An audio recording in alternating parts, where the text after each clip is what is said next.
안녕하세요. 오늘은 2강 거절감 상처 극복하기 함께 공부해 보도록 하겠습니다. 자, 먼저 거절감이란 도대체 무엇인가 하는 것을 한번 정의를 내려보려고 하는데요. 책에서 5째 줄에 보시면 부모도 세상도 나를 사랑하지 않으니 나도 나를 사랑할 수 없다. 나는 살만한 가치가 없는 사람이다. 이렇게 느껴지는 이런 감정, 이것이 바로 거절감이라고 말하는 것입니다. 이런 거절감, 나는 다른 사람에게 가치가 없는 사람이고 또 나 스스로 생각해도 그렇다 하는 이 절망감, 이런 것은 결국 내 인생 전체 그리고 내 성격 자체에 아주 부정적이고 파괴적인 영향을 끼치게 되는 것입니다. 우리가 살아가면서 가지게 되는 그런 상처 중에서 어쩌면 굉장히 근원적인 상처가 참 이 거절감이 아닌가 하는 것이죠. 그래서 우리가 이 거절감을 잘 살펴보고 그리고 그 원인을 좀 찾아보면서 치료하는 이런 시간을 가지려고 하는 것입니다. 현대인들에게 가장 힘든 일이 무엇이냐라고 물으면 대부분의 사람들은 결국 인간관계 갈등이 가장 어렵다 이렇게 대답을 하는 것을 많이 보게 됩니다. 심지어 믿음이 좋은 사람들도 인간관계의 갈등으로 인해서 참 고통을 겪는 경우들이 너무나 많이 있습니다. 이것은 다 우리가 거절의 상처를 가지고 있기 때문에 다른 사람과의 관계에서 참 어려움을 계속해서 만들어 가기 때문인데요. 28쪽에 보시면 이런 예가 있습니다. 거절감의 증상을 설명하면서 이런 예가 있는데요. 어떤 사람이 길을 가다가 아는 집사님을 만났습니다. 그래서 자기 딴에는 인사를 하고 아는 척을 했는데 상대방이 나를 봤는지 못 봤는지 분명히 본 것 같은데 그냥 휙 지나쳐서 가버린 거죠. 그 순간 우린 어떤 생각이 듭니까? 아니 나한테 뭐 화가 났나? 아니면 저 사람이 나를 싫어하나? 나를 일부러 외면하나? 이런 복잡한 생각들이 이제 밀려오는 거죠. 그래서 순간 좀 마음이 위축되기도 하고 또는 왜 저러지 하면서 화가 나기도 하고 이런 것들과 함께 밀려오는 감정이 바로 거절감인 것입니다. 근데 직접적으로 이제 당신이 그때 왜 내가 인사했는데 아는 척하지 않고 지나갔냐? 물어보고 싶지만 참 물어보기가 어렵잖아요. 물어보지 못하고 지나가고 있는데 우연히 나중에 알게 되었는데 그때 그분이 자기 집에 가스불을 켜놓은 것 같아서 너무 놀래서 정신없이 집으로 달려가고 있는 길이라서 다른 사람들이 눈에 들어오지 않았다는 것을 이제 알게 된 것입니다. 그 상황을 이해하면 나를 거절한 것이 아니구나 하는 것을 알 수가 있는데 우리가 그런 것들을 생각하지 않으면 저 사람이 나를 거절하는구나 이렇게 이제 거절의 상처로 또 가져가게 되는 것이죠. 사람들은 보통 거절감을 느낄 때 크게 2가지 종류의 반응을 합니다. 하나는 자기를 학대하는 쪽으로 나를 미워하는구나 하고 자기를 학대하는 쪽으로 가기도 하고 또 다른 사람을 학대하는 타인 학대로 나타나기도 합니다. 자, 그래서 책에 보시면 자기 학대의 모습을 여러 가지 이제 설명을 하고 있는데 첫 번째는 슬픔이 있습니다. 슬픔. 내가 상대방으로부터 거절당했는데 그 슬픔을 계속 가지고 살아가는 거죠. 그래서 그 슬픔이 정상적인 슬픔이 아니라 어떤 것을 우리가 인생에서 상실했을 때 정상적인 슬픔을 갖게 되고 그 슬픔을 느끼는 애도의 시간이 필요합니다. 그런데 이 슬픔이 장기화가 되고 만성적으로 계속되면 결국 그 슬픔을 놓지 않고 그 슬픔을 끌어안고 사는 것인데 이것은 자기를 괴롭히는 것입니다. 사람이 슬픔을 가지고 어떻게 행복하게 살 수가 있겠습니까? 자, 그런데 왜 슬픔을 계속 끌어안고 살아가느냐? 그 슬픔을 통해서 다른 사람의 관심과 이런 집중을 받으려고 하기 때문에 슬픔을 내려놓을 수가 없는 거죠. 우리가 어떤 사람이 굉장히 슬퍼하고 괴로워하면 그에게 관심을 가지고 위로하고 싶은 마음이 생기고 다가가게 되지 않습니까? 그래서 자꾸 그런 부정적인 관심, 이런 끝없이 위로받고 싶은 이 마음 때문에 슬픔을 놓지 않고 계속 슬픔을 가지고 가는 자기 학대가 있다는 것입니다. 2번째는 이제 자기 연민인데요. 자기 연민은 자기를 불쌍하게 여기는 마음입니다. 나는 참 너무 불쌍한 사람이다. 나처럼 불쌍한 사람이 또 있나 하면서 점점점 자기를 점점 더 불쌍한 사람으로 만들어가는 자기가 굉장히 괜찮은 사람이고 힘 있는 사람이고 행복한 사람이다. 이런 쪽으로 인생을 사는 것이 아니라 계속해서 불쌍한 인생을 살아갈 수밖에 없는 자기 연민의 마음. 이것이 이제 자기 학대한 모습이고요. 또 세 번째는 자기 증오가 있습니다. 나를 미워하는 거죠. 내가 나를 미워하고 나를 거절하는 것입니다. 다른 사람이 나를 미워하고 거절하는 것을 보면서 나는 진짜 나쁜 사람이구나. 나는 사랑받을 가치가 없구나 하면서 더 자기를 미워하고 거절하는 것입니다. 그 다음에 네 번째는 무관심, 냉담한 반응을 또 할 수가 있는데요. 여기에는 열정이 없는 겁니다. 인생에 대한 뭔가 하고 싶다, 이루고 싶다 이런 열정이나 어떤 성취감 이런 것들이 없는 상태로 살아가는 것. 이것도 거절감에 대한 거절의 상처로 인해서 나타나는 이런 증세들이다 하는 것이죠. 내가 늘 무시당하고 학대를 받았기 때문에 더 이상 상처받고 싶지 않아서 모든 것에 대한 관심을 다 차단해버리고 모든 열정을 다 꺾어버리는 것입니다. 뭔가 기대했다가 안 되면 우리가 상처받지 않습니까? 그러니까 상처를 받지 않기 위해서 아예 관심을 다 접어버리는 거죠. 다섯 번째, 불안전감이 있는데요. 이것은 내가 뭘 잘못해서 버려질 것 같은 두려움. 내가 상대방으로 인해서 상대방에게 뭘 잘못해서 나를 버리면 어떡하나. 이 관계가 굉장히 불안전하게 느껴지는 이런 감정도 있습니다. 여섯 번째는 실패에 대한 두려움을 또 갖게 되는데 어릴 때부터 야 너는 네가 뭐 잘하는 게 뭐가 있니? 너는 또 이것도 잘 못했구나 하면서 계속 실패자라는 인식, 너는 좋지 않은 아이다 이런 이야기를 계속 들으면서 자란 경우에 내가 나 자신에 대해서 실패를 예견하는 것입니다. 나는 실패할 거야. 나는 뭘 해도 잘 안 될 거야. 이런 생각들을 하면서 계속해서 실패에 대한 두려움을 가지고 살아가는 것이죠.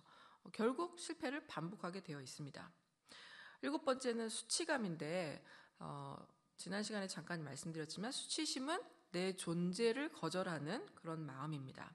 자기를 부끄럽게 여기는 것인데요.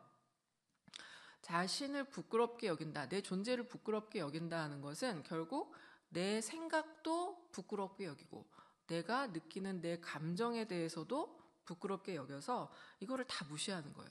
그래서 내가 뭘 좋아하는지 뭘 싫어하는지 내가 어떤 생각을 하는지 이런 것들을 잘 나타내지 않는 것입니다. 그리고 진실한 자기 모습을 나타내는 것이 아니라 뭔가 진정한 나 대신에 다른 모습, 다른 행위, 다른 말 이런 것들로 자기를 위장하려고 하는 그런 결과가 나타나게 됩니다.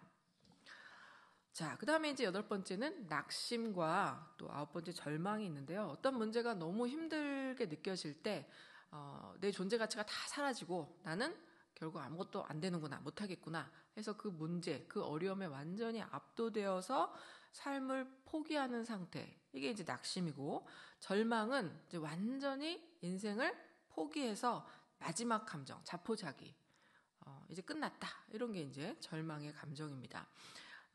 이렇게 자포자기를 하게 되면 신앙에 대해서도 또 양심에 대해서도 점점점 이제 마비가 되는 상태가 오게 되는 것입니다. 신앙도 아무 소용없고 뭐 양심대로 사는 거 이런 거 다 관심도 없고 뭐 이제 자살만이 남은 그런 상태가 되는 것이죠.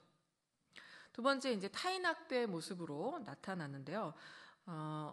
나 자신 또는 다른 사람들에게 나는 거절받을 만한 사람이 아니야. 나는 그렇게 후진 사람이 아니다 하는 것을 스스로 증명하기 위해서 강하게 반응을 하는 타인학대로 나타나는데요.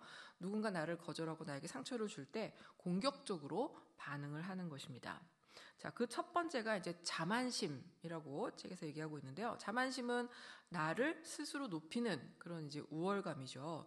자, 여기에는 허풍, 과시, 그다음에 과장 이런 것들이 이제 들어가 있습니다. 그래서 나를 이렇게 확 드러내면서 다른 사람을 의도적으로 무시하고 멸시하기 때문에 어느 정도 다른 사람과 나 사이에 거리를 두게 되는 거예요.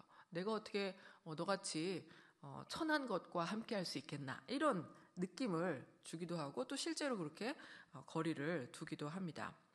두 번째는 이제 궤변인데요. 궤변은 논리적이지 않은 것을 논리적으로 조작하는, 앞뒤가 맞지 않는 말인데 그것을 아주 교묘하게 논리적으로 조작해서 그럴듯해 보이는 말을 하는 것이 궤변입니다.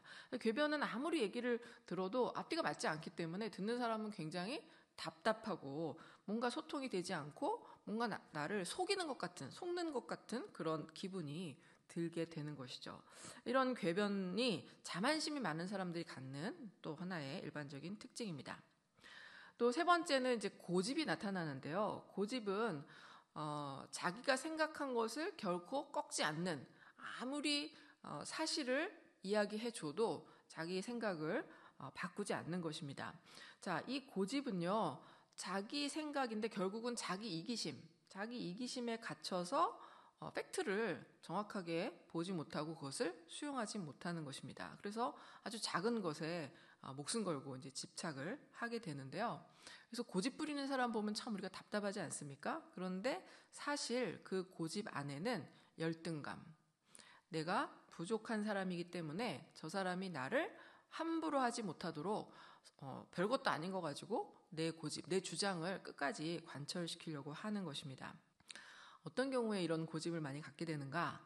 부모가 강압적이고 아주 통제적일 때 거기에 내가 저항하기 위해서 부모의 생각과 부모의 그 뜻에 내가 완전히 휘말려 가지 않도록 내가 나를 지키기 위한 한 방법, 부모에게 저항하기 위한 한 방법으로 어릴 때부터 고집이라고 하는 방법을 계속 쓰다 보면 그것이 성격의 이제 하나의 패턴이 되어버리는 것입니다.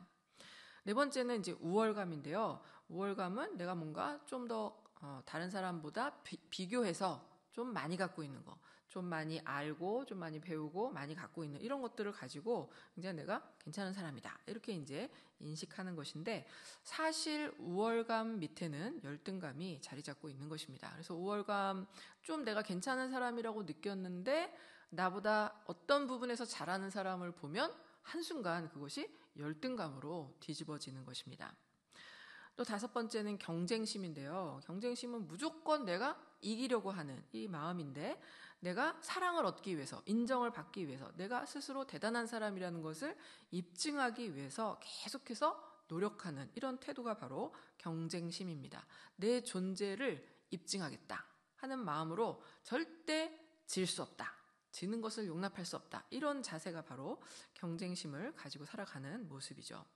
여섯 번째는 굴림입니다. 자기가 갖고 있는 힘이 크든 작든 좌우지간 그 힘을 가지고 타인을 착취하고 압제하고 자기가 원하는 방향으로 막 이렇게 휘몰아쳐 가려고 하는 이런 자세가 바로 굴림의 자세이고요. 일곱 번째는 완고함인데 완고함은 융통성이 없는 거예요. 유연성이 없는 겁니다. 이렇게 생각할 수도 있고 저렇게 생각할 수도 있고 그 중에 하나 선택을 할 수 있는데 그게 아니라 자기가 고지고대로 고지식하게 이 원칙을 그대로 지켜야 된다 이렇게 이제 생각하면서 이거를 내가 타협하면 자기가 다 무너지는 것으로 생각하기 때문에 절대로 자기 원칙을 고수하려고 하는 이것이 이제 완고함이죠.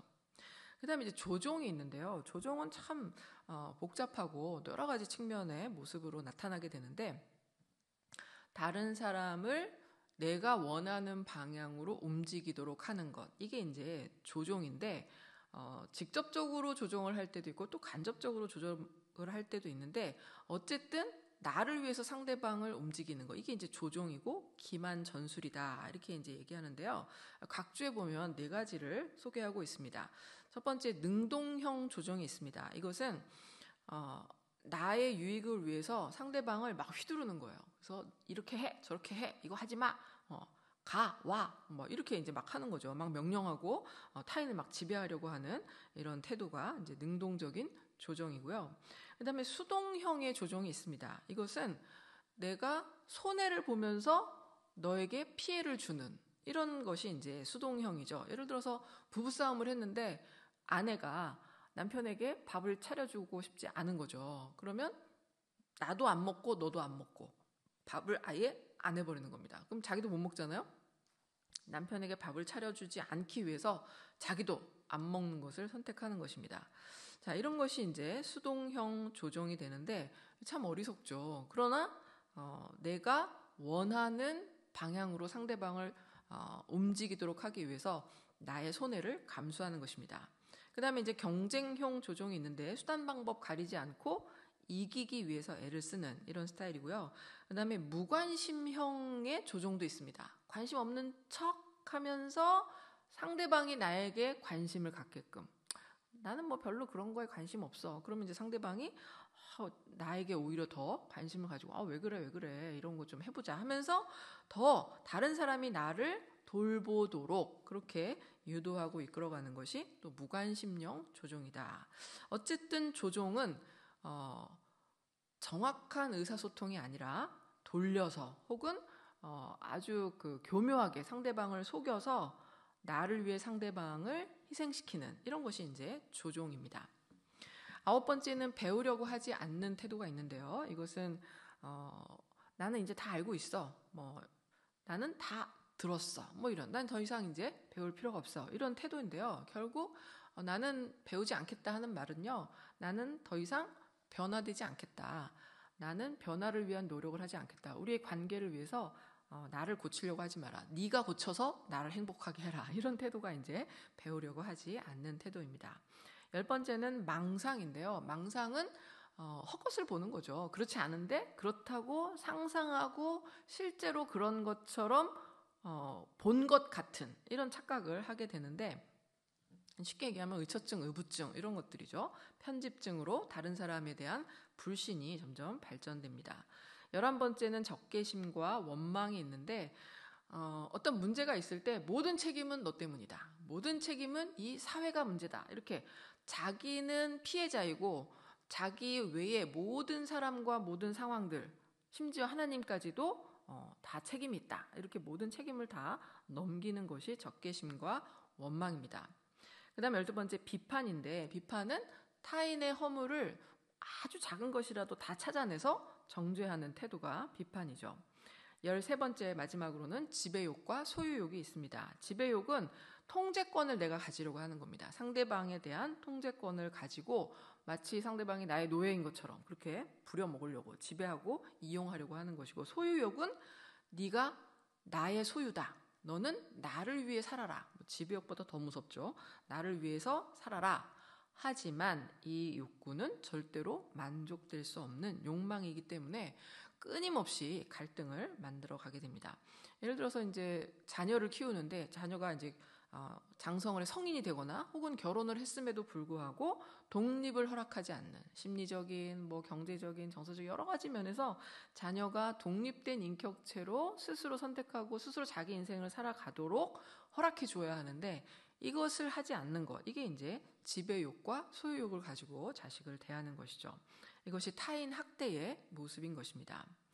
여러분은 주로 어떤 모습을 가지고 살아가는가? 자기 학대의 모습이 있는지, 타인 학대의 모습이 있는지, 어떤 것이 있는지 한번 생각해 보시기를 바라고요. 그 다음에 3번째, 거절감으로 인한 성격 유형이 있습니다. 자, 여기서 이제 4가지를 얘기하고 있는데, 수동적, 부정적, 공격적, 허무적 유형이 있습니다. 이것은 거절의 상처가 있는 사람들이 다른 사람과의 관계를 할 때, 특별히 권위자와의 관계, 내 상사나 혹은 내 부모나 내 윗사람과 관계를 할 때 어떻게 관계를 하는지 그 관계 유형으로 나타난다 하는 것입니다. 먼저 수동적인 유형은요, 권위자와의 관계에서 굉장히 충성적이고 아주 충성심 있게 상대방이 원하는 것을 다 이렇게 맞춰주려고 노력을 합니다. 자, 좋게 말하면 충성이고 나쁘게 말하면 유혹적으로 접근을 하기도 합니다. 자, 이런 사람들의 언어 표현의 특징이 있는데요. 당신이 원하는 것은 뭐든지 할 테니 제발 나를 격려해 주세요. 나를 인정해 주세요. 나를 사랑해 주세요. 이런 언어 표현이 있습니다. 사실 그렇게까지 말을 하진 않겠지만 그 마음에 이런 마음이 있는 거죠. 자, 이런 사람들이 갖고 있는 핵심 신념이 뭐냐? 나는 사랑받고 싶다. 사랑받고 싶기 때문에 무엇이든지 해서 상대방이 나를 사랑하게끔 하려고 하는 것입니다. 자, 이런 사람들이 피하는 것은 논쟁하는 것을 정말 싫어합니다. 논쟁을 하거나 혹은 상사가 특별히 나를 직면하게 되면 나를 거절하는 것으로 인식하고 나를 인정하지 않고 나를 사랑하지 않는구나 이렇게 생각하기 때문에 논쟁과 직면을 제일 싫어합니다. 자, 이런 사람들의 문제점, 나타나는 증상이 뭐냐? 이게 잘 충족이 되지 않거나 뭐 그럴 때는 자기 연민, 우울증, 그리고 깊은 거절감 이런 문제들이 나타날 수가 있고요. 어떻게 치료해야 되는가? 지도자에게 인정받고 싶고 지도자에게 사랑받고 싶은 그 마음이 가득한데 이것을 뛰어넘어서 지도자가 아니라 하나님과의 관계 속에서 하나님의 사랑과 그 인정 속에서 거절감을 치료해가는 이 방법을 추구해야 하는 것입니다. 하나님은 절대로 우리를 거절하지 않으시고 하나님의 사랑은 아무리 채워도 그것이 바닥이 나거나 부족함이 없기 때문에 하나님과의 관계에서 사랑이 충족이 되면 이 문제가 치료되기 때문에 지도자 넘어서 하나님을 바라보도록 그렇게 격려해 가야 됩니다. 자, 그 다음에 이제 부정적인 관계 유형이 있는데요. 이 사람은 권위자와의 관계에서 부정적으로 관계를 하는 겁니다. 그래서 관계를 좀 멀리하고 가까이 하지 않아요. 그래서 멀리하는 것 같은데 멀리 있으면서 지도자의 관심을 자꾸 끌어당기는 이런 부정적인 조종을 합니다. 이 사람들의 언어 표현은 나는 할 수 없어, 나는 포기했어, 나는 못해 이렇게 이제 말을 하지만 그 사람의 핵심 신념은 뭐냐? 나는 사랑받을 수 없어. 부정적인 핵심 신념을 가지고 있죠. 이런 사람들이 피하는 것은 어떤 일도 시도하지 않는 것입니다. 어떤 일도 시도했을 때 실패할 거고 포기할 거고 사랑받을 수 없을 텐데 아예 시도하지 말자. 그러니까 뭘 시도하는 것 자체를 자꾸만 피하게 되어 있습니다. 자, 이런 사람들의 문제점은 뭐냐? 다른 사람에 대해서 무관심하고 거짓 겸손. 저는 그런 거 할 줄 모릅니다. 하고 거짓 겸손이에요. 그러면서 상대방을 부정적으로 조정합니다. 왜 그러세요? 당신 잘하면서 왜 그러세요? 이렇게 뭔가 상대방이 나를 위로하고 칭찬하고 격려하게끔 조종을 하게 되는 거죠. 이런 사람은 어떻게 치료해야 되느냐? 순수한 아가페. 아무런 조건이 없이 있는 그대로 나를 존중하고 나를 사랑하는 아가페 사랑을 경험해야 되고요. 또 자신의 비전과 사명을 찾을 수 있도록 이끌어 줘야 됩니다. 그래서 어떤 일을 시도하는 것을 굉장히 두려워하는 사람인데 비전을 발견하고 사명을 발견하고 그 길을 걸어갈 수 있도록 이끌어 주어야 된다는 것이죠.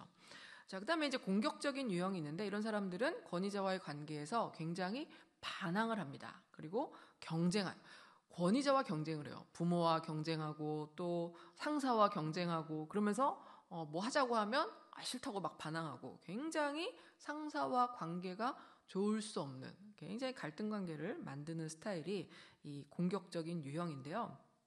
이런 사람들의 언어 표현은 나는 반드시 성공해야만 돼. 핵심 신념은 그런데 사실 나는 실패할 거야. 이런 마음이 있어요.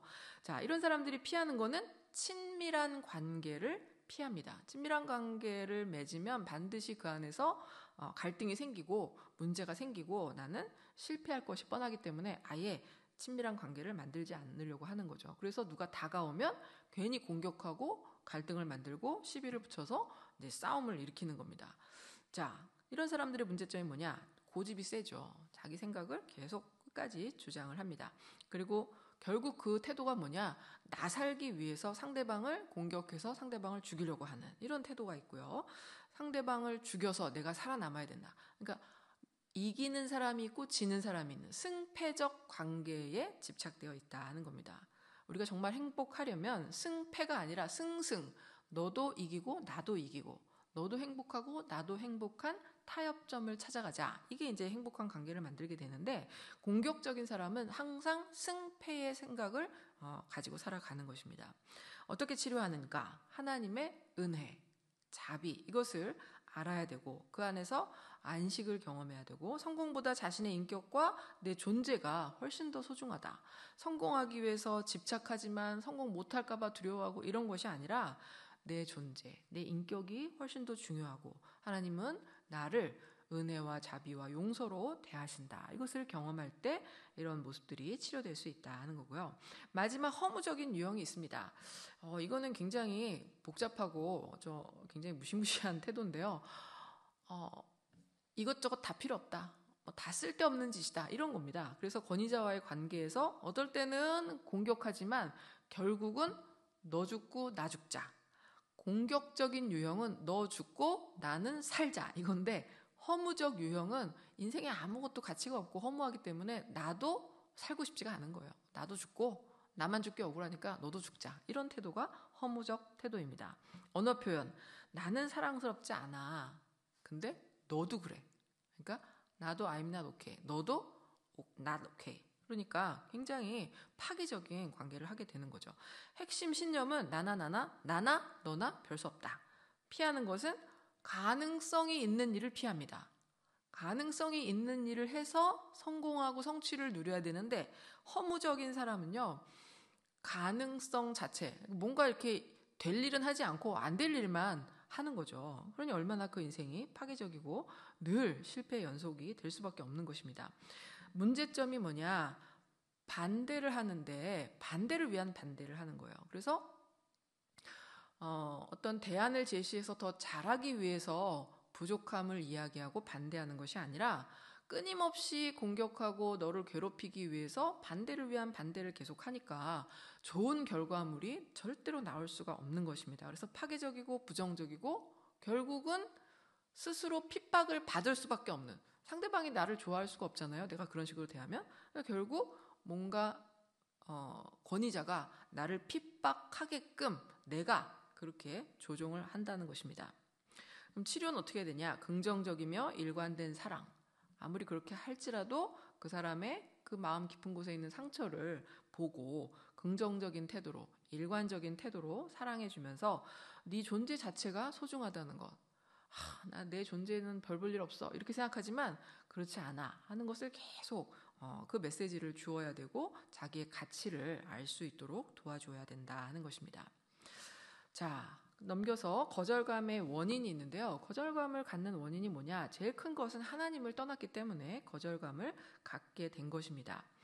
인간이 아담과 하와가 선악과를 따먹었는데 범죄했는데 그러고 난 다음에 바로 한 일이 무엇이냐? 하나님의 낯을 피하여 동산 나무 사이에 숨었습니다. 그러니까 자기가 범죄해놓고 자기가 하나님을 피해서 숨었는데 그런 다음에 인간은 뭔가 하나님이 나를 버리신 것 같은 그런 심정을 가지고 스스로 하나님으로부터 소외된 인생을 살아가게 된 것이죠. 하나님과의 관계가 단절되고 소외되었기 때문에 다른 사람과의 관계에서 그 만족을 얻으려고 끊임없이 보상적인 욕구를 가지지만 충족이 될 수가 없다.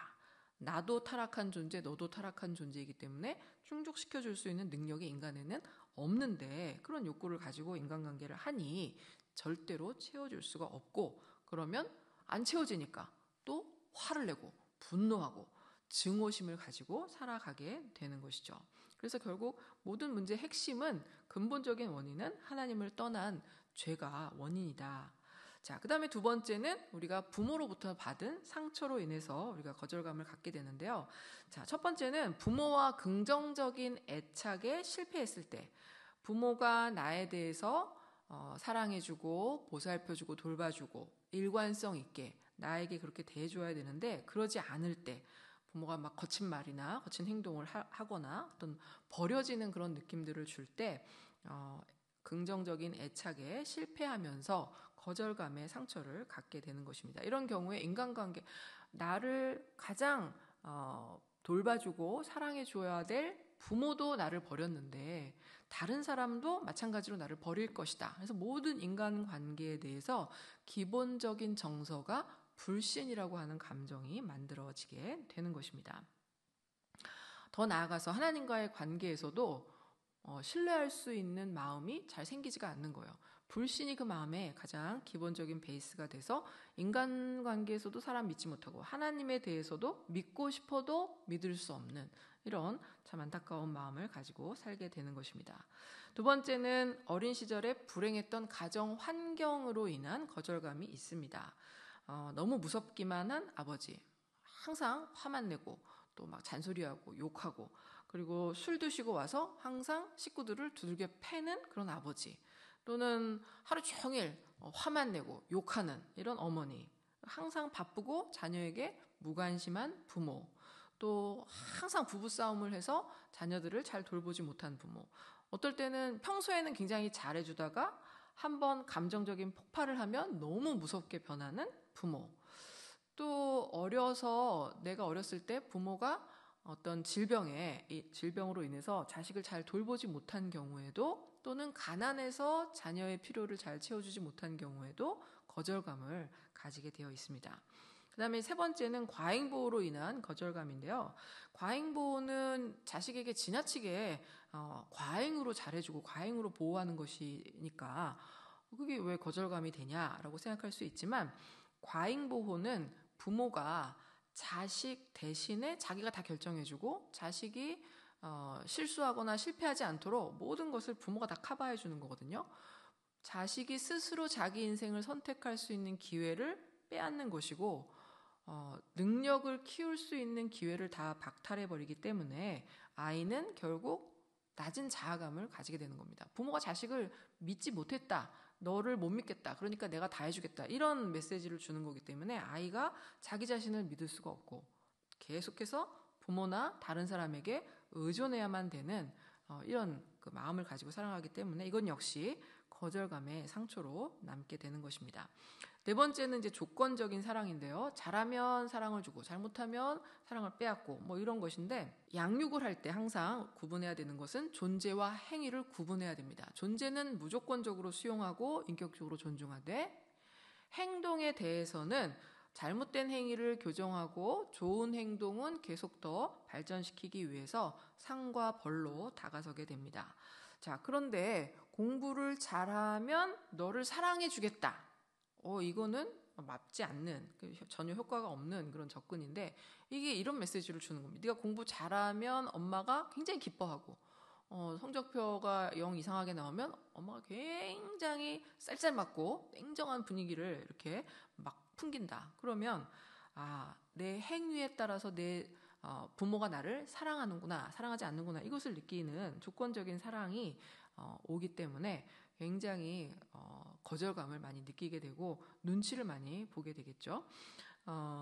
행동을 교정하기 위해서 상벌을 이제 사용하기도 하는데, 벌을 주어야 할 때가 있습니다. 그러나 그럴 때도 너무 가혹하고 너무 원칙대로만 하는 것이 아니라 때때로 은혜와 용서, 이런 것들이 잘 적용이 되어야만 자녀가 용서를 경험하게 되고 은혜가 무엇인지를 알게 되고 넉넉한 가슴을 가지게 되는 것입니다. 근데 완벽주의의 부모는 이런 용서나 은혜가 없습니다. 원칙대로 정확하게 탁탁 이렇게만 하기 때문에 너무 버겁고 힘이 든 거죠. 부모가 나에게 요구하는 것을 내가 다 이룰 수가 없다, 이런 마음을 갖기 때문에 부모로부터 거절을 느끼는 것입니다. 마지막 5번째는 비교로 인해서 거절감을 갖게 되는데, 형제 간에 이제 많이 비교하죠. 외모를 비교하거나 공부를 비교하거나 여러 가지 것들을 다 비교할 때 거절감을 느낄 수밖에 없다는 것입니다. 그리고 부모에게 받은 상처 외에 그 밖의 상처들이 있는데요. 교회나 또는 사회의 권위자들의 잘못된 지도력으로 인해서 우리가 상처를 받고 또 거절감을 경험하게 됩니다. 또 이 세상의 어떤 타락된 문화, 사회 분위기, 또 잘못된 것을 요구하는 동료들의 어떤 분위기, 이런 것들로 인해서 거절을 많이 당하게 되는데요. 예를 들면 청소년 시기에는 친구들이 뭔가 잘못된 또 불법적인 이런 것들을 이제 같이 하자 하고 이제 요구할 때 이런 것들이 이제 극심한 압력으로 이제 작동을 하게 되고, 직장 생활에서도 마찬가지 그런 일들이 참 많이 일어나죠. 또 교회 안에서도 마찬가지로 교회뿐만 아니라 모든 종교 지도자들 역시 어떤 자기의 이익을 위해서 성도들을 잘 이렇게 이용하는, 착취하는 이런 경우들에 성도들은 그 거절의 상처를 받게 되고요. 영적인 거절감을 갖게 되는 거죠. 또 정부와 사회기관이 잘못된 권한을 행사할 때, 그럴 때도 거절의 상처를 받게 되고, 또 대중매체, 요즘은 정말 대중매체가 아주 다양해졌는데 거짓을 사실인 것처럼 왜곡해서 보도할 때 그것을 통해서 사람들의 마음에 어떤 불안을 심어주고 그리고 거절의 상처를 안겨줄 수 있다는 것입니다. 자, 그래서 참 우리가 살면서 나는 거절의 상처가 없다, 그런 사람은 있을 수가 없다는 것이죠. 너무나 우리가 거절의 상처를 받을 수밖에 없는 상황들이 너무나 많고, 근본적으로 우리가 하나님을 떠난 존재로 이 땅에 태어나기 때문에 누구나 다 거절의 상처가 있는 것입니다. 자, 넘겨서 마지막 이제 5번, 나의 거절감 상처 기록을 한번 보시면요.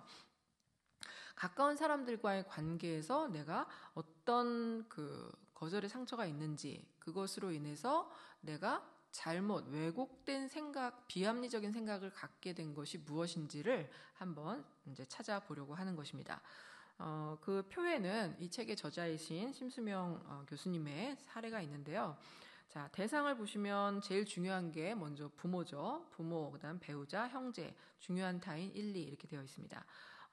먼저 아버지는 교수님을 대할 때 나를 없는 사람으로 대했다 하는 거죠. 그래서 학교에도 잘 보내려고 하지 않는, 돈이 없으니까.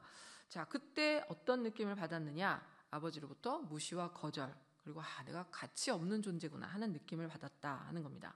자, 그때 나 자신에 대한 생각, 이게 중요합니다.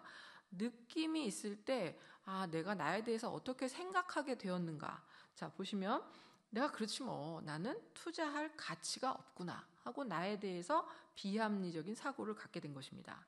또 어머니는 아버지 눈치를 보면서 나를 돌보고 불안해하시는 것을 내가 느꼈다 하는 겁니다. 그때 느낌은 혼란스러운 거예요. 엄마가 분명히 나를 사랑하는데 또 이렇게 불안해하면서 나를 대하니까 혼란스러운 거죠. 그러면서 거절을 느끼게 되면서 비합리적인 사고는 나는 엄마한테서도 또 버려주는구나, 이런 생각들을 하게 된다는 것입니다. 자, 여러 가지 이제 사례들이 있는데요. 저도 저의 사례를 이제 좀 정리를 한번 해봤습니다. 자, 저는 저희 아버지로부터 어떤 태도와 어떤 행동들을 이제 느꼈는가 이제 생각해 보니까, 저희 아버지는 좀 엄격한 분이지만 참 그 마음은 좀 따뜻한 마음이 있는 분이거든요. 그런데 그 아빠가 저와 저희 남동생을 좀 차별 대우했던 경우가 어릴 때 있었습니다. 제가 저학년일 때 제 동생한테 큰 로보트를 이제 선물을 해주셨어요. 그래서 저는 아빠 내 거는 라고 했더니 갑자기 뜬금없는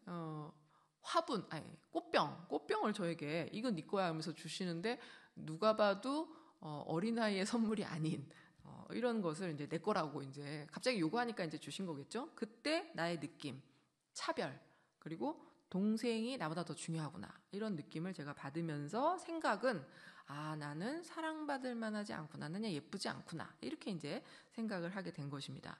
또 엄마와의 관계에서는 엄마는 좀 이렇게 어린 시절에 저를 대하는 느낌이 좀 차갑고 좀 귀찮아하는 그런 느낌을 제가 많이 받았는데, 아주 어릴 때 한 5, 6살 때 엄마가 이제 그 당시에 이제 아주 뭐 난방, 온수 이런 시스템이 없을 때니까 찬물로 이제 엄마가 설거지를 하고 있었는데, 제가 옆에서 이제 엄마를 이제 돕고 싶어서 엄마와 함께 하고 싶은 마음으로 엄마를 도우려고 이제 옆에서 깔짝깔짝 하고 있으니까 어린애가 이게 뭐 설거지가 도움이 절대로 되지 않겠죠. 그러니까 엄마가 이제 들어가라고 했는데 제가 계속 옆에서 하니까 그럼 네가 다 해. 그러고 이제 엄마가 방으로 들어가 버렸어요.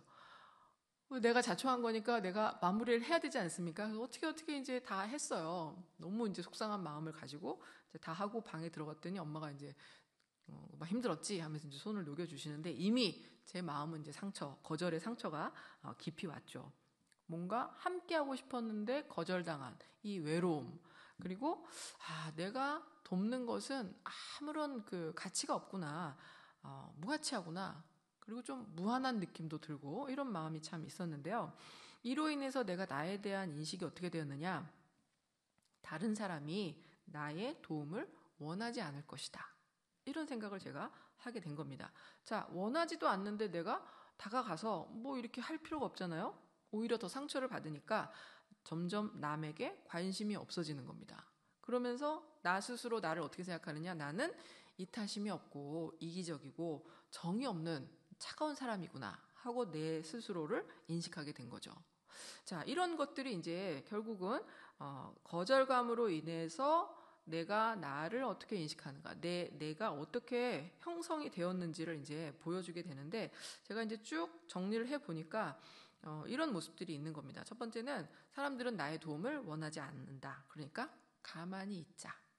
자, 그러니까 점점 사람에 대해서 무관심해지는 그런 마음이 있었고요. 또 두 번째는 무기력과 회피가 있는 거예요. 관계 갈등을 내가 자꾸 이제 회피하는 거죠. 어차피 얘기해도 안 될 거야. 그러니까 외면하고 무관심한 척하고, 이런 회피와 무기력, 해도 안 될 거야 하는 무기력이 있고, 그 다음에 마지막으로는 부정적 자아상. 나는 사랑받을 만한 사람이 아니구나. 부모가 나를 좋아하지 않는구나. 사람들은 나를 좋아하지 않겠구나. 나도 내가 마음에 안 든다. 이런 부정적인 자아상을 갖게 된 것입니다. 거절감으로 인해서 이런 나의 모습이 만들어졌다 하는 것이죠. 물론 지금은 많이 치료가 돼서 이런 것들로 인해서 어려움은 좀 많이 없지만 이것이 굉장히 저의 인생에 부정적인 영향을 준 것은 사실이었습니다.